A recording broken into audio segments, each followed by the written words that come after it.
নমস্কার, আজকে কাঁকড়ার একটা রেসিপি দেখাবো। একটা পাত্র চাপিয়ে দিয়েছি, তাতে সর্ষের তেল দিয়ে দিলাম। কাঁকড়াগুলো সুন্দর করে বেছে ধুয়ে নিয়েছি, তেলের মধ্যে দিয়ে দিচ্ছি। কাঁকড়ার এই যে ডাঁটগুলো বড় বড়, ওগুলো একটু থেতো করে নিয়েছি সবগুলো, এটাও তেলের মধ্যে দিয়ে দিচ্ছি। সামান্য হলুদ দিয়ে দিচ্ছি, নাড়িয়ে নেবো, একটু ভেজে নেবো এগুলো।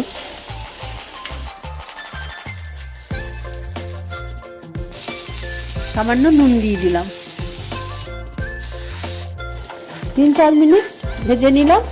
ফুল আছে, এবার তুলে নেব। সামান্য তেল দিচ্ছি, সর্ষের তেল। তেজপাতা দিলাম 2টো।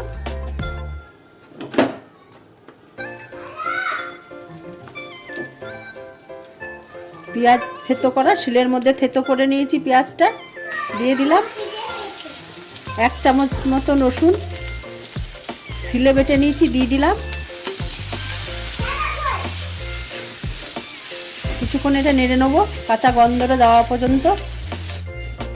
পেঁয়াজের রসুনের কাঁচা গন্ধটা চলে গেছে। এবার ধনে আর জিরে বেটে রেখেছিলাম, দিয়ে দিলাম।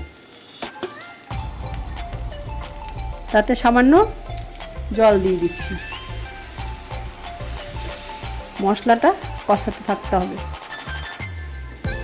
শুকনো লঙ্কা বাটা দিয়ে দিলাম।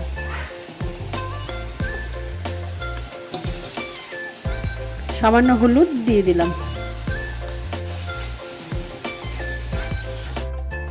মশলা থেকে তেল ছেড়ে এসছে, কাঁচা গন্ধ চলে গেছে। এবার কাঁকড়াগুলো দিয়ে দিচ্ছি। কাঁকড়াগুলো দেওয়ার পর একটু কষাবো। সামান্য নুন দিচ্ছি।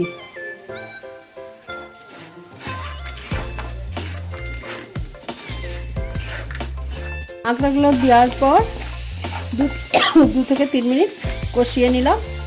এবার জল দেবো।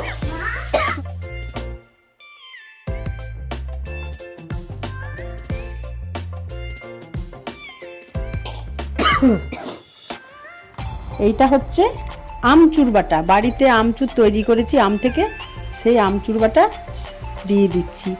ভিজিয়ে রেখেছিলাম, তারপরে জলে সেদ্ধ করে নিয়ে শিলের মধ্যে বেটে নিয়েছি, ওইটা দিলাম। 3টে কাঁচা লঙ্কা কেটে নিয়েছি, মাঝে নিয়ে দিয়ে দিলাম। এবার ঝোলটা ফুটে উঠছে, ঢাকনা দিয়ে রাখবো। ঢাকনাটা এবার খুলছি।